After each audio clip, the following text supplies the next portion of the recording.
Alhamdulillah wa salatu wa salam ala rasulillah wa ala alihi wa sahbihi wa man wala.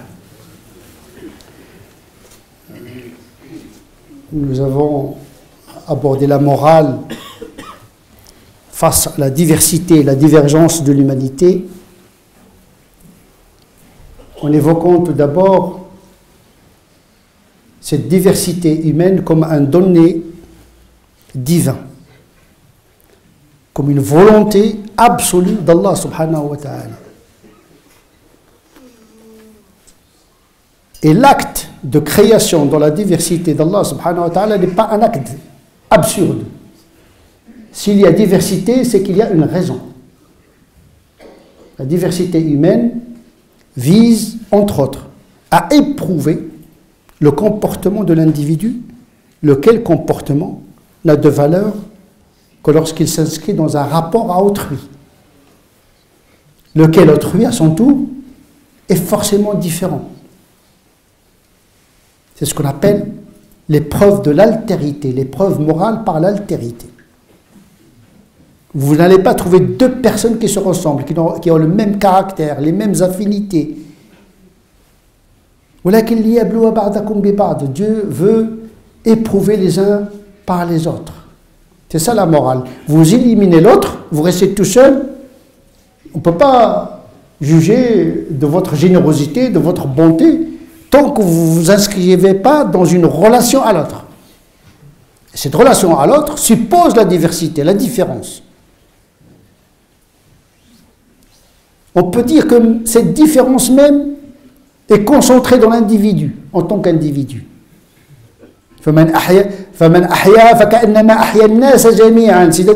ressusciter, sauver une âme, c'est comme sauver toutes les âmes. Comme si toutes les âmes sont concentrées dans une seule âme. En vérité, toute l'humanité est en nous. Ce que nous voyons chez les autres, elle est quelque part enfouie chez nous. C'est pour cette raison que la morale commence d'abord par avoir un rapport avec l'autre qui nous habite. C'est ce qu'on appelle l'épséité. Il y a un autre qui est en nous. Et donc le premier équilibre consiste à avoir un bon rapport avec soi-même. Parce qu'on n'est pas toujours d'accord avec nous-mêmes. Les situations révèlent qu'on n'a pas toujours les mêmes idées et que nous sommes appelés à changer de conviction, à changer de jugement en permanence parce que nous sommes perfectibles. Donc la diversité, elle est partout. Dieu ne cherche pas à cloner les humains, ni biologiquement, ni culturellement, ni religieusement parlant. C'est aller à la culture, aller à l'encontre de la volonté d'Allah subhanahu wa ta'ala. Aujourd'hui, la tentation du clonage et la tyrannie de la ressemblance, au niveau des goûts, au niveau de la consommation, tout ça n'a qu'un seul objectif, uniformiser le désir pour vendre le même produit. C'est ça la mondialisation. C'est stériliser les pensées, uniformiser les goûts, uniformiser l'instinct de consommation pour vendre le même smartphone, le même objet technologique, etc. Moi, je pense que cette tentative économiciste, c'est-à-dire cet intégrisme économique, va à l'encontre du vouloir de Dieu. C'est pour cette raison qu'il y a une résistance anthropologique contre la mondialisation. On ne peut pas vaincre une loi de Dieu dans la nature déposée parce que la tabdila li khalqillah. On ne peut pas changer la création d'Allah subhanahu wa ta'ala. Tout de moins fondamentalement parlant. Donc, ce n'est même pas la peine de vouloir convertir les gens à sa doctrine, à sa culture, à sa civilisation, à sa religion. C'est contre nature. Et comment faire devant cette diversité? Il faut la prendre comme telle. Il faut l'accueillir comme un don, comme une épreuve. C'est pour cette raison que l'islam ne cherche pas à ce que toute l'humanité soit musulmane.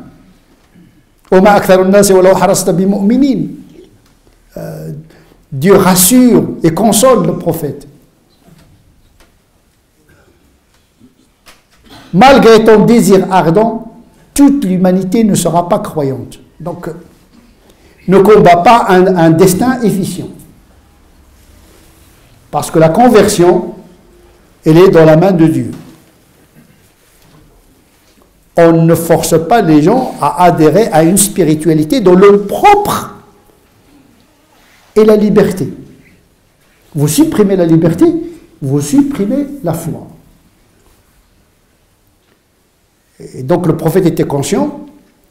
C'est pour cette raison que dès le commencement de l'islam, il a considéré que Ahlul Kitab, ils ont un statut particulier, Ahlul Dimma, les minorités sont protégées, etc. Même si à un moment donné, les musulmans sont entrés dans une logique d'empire et d'invention et de conquête, mais ça, c'est la logique de l'histoire et de la logique, et c'est la logique des civilisations, la logique des empires et la logique politique. Mais aucunement, le Coran ne cherche pas à forcer les gens à devenir des musulmans. Car forcer quelqu'un à devenir un musulman, c'est introduire l'hypocrite dans la communauté musulmane, ce qui est nuisible. Ce qui est nuisible pour une communauté lorsqu'il y a quelqu'un qui est dans la communauté qui ne veut pas être musulman, mais qu'on le force à être musulman. Il va faire tout pour devenir nuisible. Donc, pragmatiquement parlant, le Coran ne cherche pas à forcer les gens à devenir musulmans. Et donc, quelle que soit la religion de l'autre, les musulmans, parallèlement, comme le conseille le Coran, gardaient toujours les principes. La justice, la bienfaisance, la bonté, abstraction faite de la religion de l'autre. Parce que l'autre, c'est un être humain. Il appartient à Dieu. Dieu a déposé en lui un souffle qui vient du ciel, déposé par un ange. Et l'ange, par nature, est pur. Il a déposé une âme pure. C'est pourquoi l'être humain n'est jamais impur. Quelle que soit sa situation, spirituellement parlant. Et si le Coran emploie najasa pour le non-croyant, c'est dans le sens métaphorique et pas dans le sens théologique. Car l'être humain, elle a été créée à l'image de Dieu. Khalaqallahu Adama ala suratihi. Dieu a créé Adam à l'image de Dieu comme il est rapporté dans le Bukhari et Muslim. Respecter l'homme, c'est respecter celui qui l'a façonné. Celui qui lui a donné la liberté de ne pas être musulman.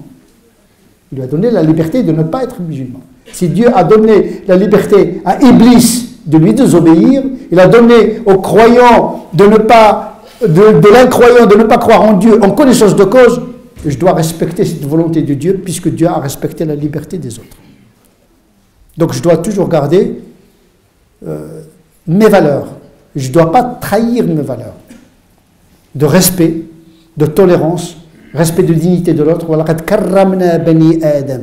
On a donné une dignité aux enfants d'Adam. On n'a pas dit on a donné la dignité aux croyants, aux musulmans. Non, tous les enfants d'Adam ont la même, une égale dignité de départ. Respecter l'autre, c'est se respecter soi-même, respecter celui qui nous a créés. Et nous avons évoqué que cette différence, cette diversité s'exprime au sein même des musulmans. Certes, les musulmans constituent une communauté spirituelle, mais au sein de cette communauté, il n'y a que diversité. Diversité ethnique, culturelle, linguistique, la diversité des langages. Et le langage, il porte en lui-même des significations. Parler en Dieu en arabe, ce n'est pas comme parler de Dieu en français. Ce n'est pas les mêmes significations. Donc la langue est une interprétation de fait de la religion. Dieu a parlé à Moïse en hébreu, il a parlé à Jésus en arabien. La langue, elle porte en elle-même l'interprétation et la réception de la révélation. Et donc cette diversité doit être respectée au sein de l'humanité et au sein de la communauté musulmane. Les gens ne sont pas obligés, parce que musulmans, d'avoir les mêmes tempéraments, les mêmes cultures, les mêmes façons de vivre, etc., les mêmes façons de s'organiser. Ils ont en commun un Dieu, ils ont en commun un prophète, sallallahu alayhi wa sallam, ils ont en commun un Coran, ils ont en commun une sunna du prophète, sallallahu alayhi wa sallam, ils ont en commun les 6 piliers de la foi, ils ont en commun les 5 piliers de l'islam, ils ont en commun quelques obligations morales en commun. Mais au-delà, il n'y a que diversité. Dieu veut que sa religion soit comme ça. Il intègre la diversité. Non seulement la diversité des musulmans, mais la diversité de l'humanité. Il faut que l'islam parle toutes les langues. Il faut que l'islam parle avec toutes les cultures, avec toutes les civilisations. Parce qu'au départ, l'islam n'était pas une civilisation. C'est une culture qui a produit une civilisation. Laquelle civilisation a disparu. Aujourd'hui, la civilisation mondiale doit être prise en considération dans sa diversité. Il n'est pas dans l'intérêt de l'islam d'être une seule lecture, une seule pratique au-delà de ce que je viens d'exposer comme des points communs à tous les musulmans, quelle que soit leur culture. Les dogmes de la foi, les 5 piliers du rite musulman, les 5 prières, le jeûne du mois de Ramadan, le pèlerinage, shahadatain, zakat, et puis les interdits que tout le monde connaît, ne pas voler, ne pas forniquer, ne pas se droguer, ne pas... Voilà, des choses que peut-être nous partageons avec d'autres traditions d'ailleurs. Puisque l'islam est venu confirmer un ensemble de valeurs qui existaient déjà auparavant. L'islam n'a pas tout inventé. Il a conformé l'universalité de la morale, mais il a apporté, il a corrigé le monothéisme, il a apporté des rites spécifiques. S'il y a une spécificité particulière, marquée et marquante de l'islam, les 5 prières. Ça, vous n'allez pas trouver dans une autre communauté, les 5 prières, bien le jeûne du mois de Ramadan, tel qu'il a été prescrit. C'est le marqueur identitaire des musulmans. Il n'y a que chez les musulmans qu'on trouve ces pratiques. L'interdiction de ça, etc., on peut le trouver chez les... L'interdiction du porc, on peut le trouver chez les juifs. L'interdiction de l'alcool, on peut le trouver dans certains sectes protestants, protestantes, etc. Mais les 5 prières, avec la manière avec laquelle nous le faisons, ça, c'est l'empreinte spécifique de l'islam. Et donc, s'il y a un slogan, s'il y a une visibilité, une particularité, c'est à ce niveau-là qui doit être exprimé.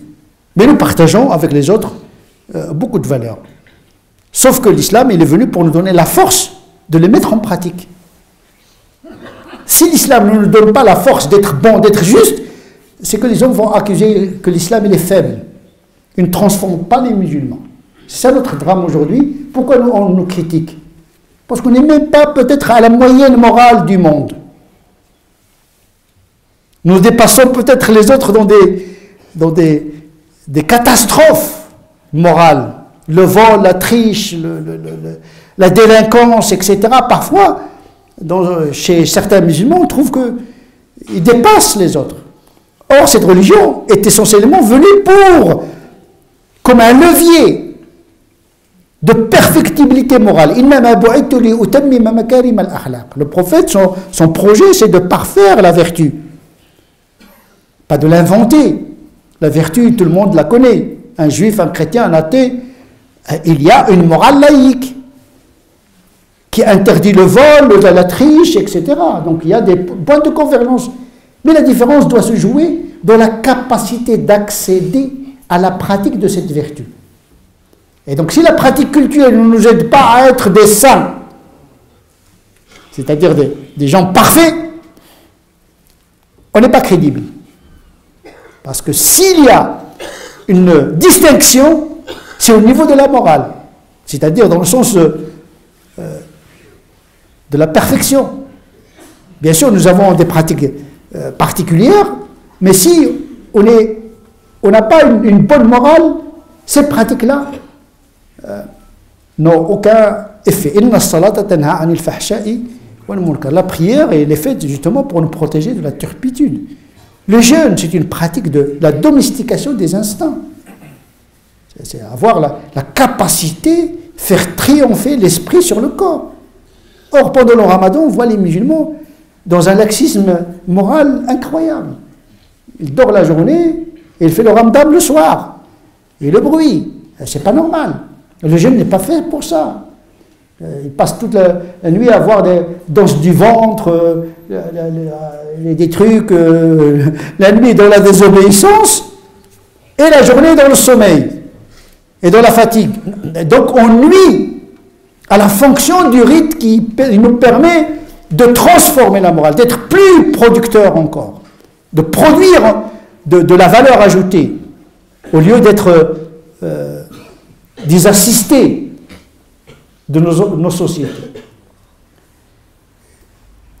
Et donc cette diversité, je reviens à la diversité à l'intérieur de la communauté musulmane, diversité dans l'interprétation, hein, parce que Dieu a fait que le Coran, d'un côté, il est univoque dans certains versets, parfois ambivalent, voire amphibologique, équivoque, ce qui permet à l'esprit du musulman d'avoir une interprétation qui le met en phase avec sa situation. Nous avons les hadiths en commun, mais attention, tous les hadiths ne sont pas forcément authentiques. Cela dépend également des écoles d'authentification des hadiths. Un hadith authentique chez Muslim n'est pas forcément authentique chez Bukhari, etc. Donc il y a une diversité dans l'approche des textes, déjà. Parce que les hommes n'ont pas les mêmes intelligences, les mêmes approches, la même méthodologie de traiter le Coran et la Sunna. C'est pour cette raison qu'on a droit à plusieurs doctrines théologiques, plusieurs doctrines canoniques, plusieurs doctrines éthiques, parce que il y a le facteur de la compréhension qui joue, et les compréhensions ne sont pas les mêmes. Il y a également le facteur du contexte, parce que le contexte, il détermine l'interprétation du texte, et puisque ceux qui pratiquent les textes vivent dans des contextes différents, eh bien, ce qu'ils produisent comme interprétation pratique est forcément différent. C'est un vouloir de Dieu. Nous avons des doctrines malikites, shafi'ites, hanbalites, etc. Mais ce sont des doctrines, ce ne sont pas des religions. On peut changer de doctrine, mais on reste toujours dans la même religion. Je change d'avis, mais je ne change pas de religion. Je change de conviction, mais je ne sors pas de l'islam. Parce qu'il n'y a pas la frontière de l'islam, elle est plastique, elle est élastique. C'est pourquoi il n'y a pas d'église en islam qui va définir qui est le musulman, qui n'est pas le musulman. Tant que le musulman dit que je suis musulman, il est musulman. C'est à lui de s'excommunier s'il veut. Mais il n'y a pas d'église, il n'y a pas d'imam qui dit toi tu es musulman, toi tu n'es pas musulman, toi tu es un bon musulman, tu es un bon... Qu'est-ce que j'en sais? Dieu seul sait celui qui va être sauvé et celui qui ne va pas être sauvé. Et donc nous devons gérer cette diversité au niveau des pratiques. Il y a des pratiquants, moins pratiquants, très pratiquants. Il y a des pratiquants saisonniers qui pratiquent le vendredi ou bien ils pratiquent le ramadan. Et Allah, Dieu, il accepte tout le monde. L'islam vise à conserver les musulmans. Il y a des gens qui produisent des idées pour exclure les musulmans, réduire le nombre de notre communauté. Il y a même des gens qui sont capables d'exclure de l'humanité des gens qui sont différents d'eux, de les rendre à l'état bestial. Ils considèrent que le non-croyant, c'est pire qu'un chien. C'est insulter le Créateur. Bien sûr, on respecte le chien parce que c'est une créature. L'islam n'a pas de problème avec l'animal. Mais dire que l'homme que Dieu a privilégié, qu'il a une dignité inférieure à celle de l'animal, là, c'est transgresser une frontière. Bien sûr, il peut être égaré pire qu'un animal, mais en dignité, il est mieux que l'animal, même si l'animal lui-même a une dignité à respecter. Et donc, cette diversité à l'intérieur de la communauté doit être respectée parce que Dieu a voulu que l'islam propose plusieurs interprétations, plusieurs pratiques, surtout dans le domaine du relationnel. La manière de manger, la manière de s'habiller, la manière de dormir, la manière d'organiser la société, la manière d'écrire les contrats. Les contrats obéissent à des variables sociologiques, à des variables culturelles, etc. Et donc, la culture est normative. 90% de l'mu'amalat obéissent à la variable culturelle. Donc, et puisque les cultures sont diverses, eh bien, les musulmans sont divers. Il ne s'agit pas d'uniformiser les musulmans. Il s'agit d'unifier les musulmans autour de l'essentiel, mais pas de l'uniformiser. L'islam, il est contre l'uniformisation parce que Dieu, il a créé chaque individu singulier à l'image de Dieu unique. Et donc, c'est respecter cette diversité. Et de ne pas sombrer dans le fanatisme. Celui qui est différent de moi dans l'interprétation de la religion, il est en dehors de la religion. Mais non, un avis religieux, il reste un avis des hommes. Le fiqh et la théologie, ce sont les hommes qui ont fabriqué ce patrimoine riche. La preuve, c'est qu'il ne provient pas de Dieu. وَلَوْ كَانَ مِنْ عِنْدِ غَيْرِ اللَّهِ لَوَجَدُوا فِيهِ اخْتِلَافًا كَثِيرًا. La preuve, il y a beaucoup de contradictions dans les avis des savants. La preuve, c'est qu'il ne vient pas de Dieu, il vient des hommes. Mais Dieu, il a voulu que les hommes se prennent en charge, quitte à se tromper dans l'interprétation de la pratique. نسأل الله عز وجل أن يجعلنا من الذين يستمعون القول فيتبعون أحسنه أولئك الذين هداهم الله وأولئك هم أولو الألباب. اللهم اهدنا فيمن هديت وعافنا فيمن عافيت وتولنا فيمن توليت وبارك لنا فيما أعطيت وقنا واصرف عنا شر ما قضيت فإنك تقضي ولا يقضى عليك وأنه لا يذل من واليت ولا يعز من عاديت تباركت ربنا وتعاليت.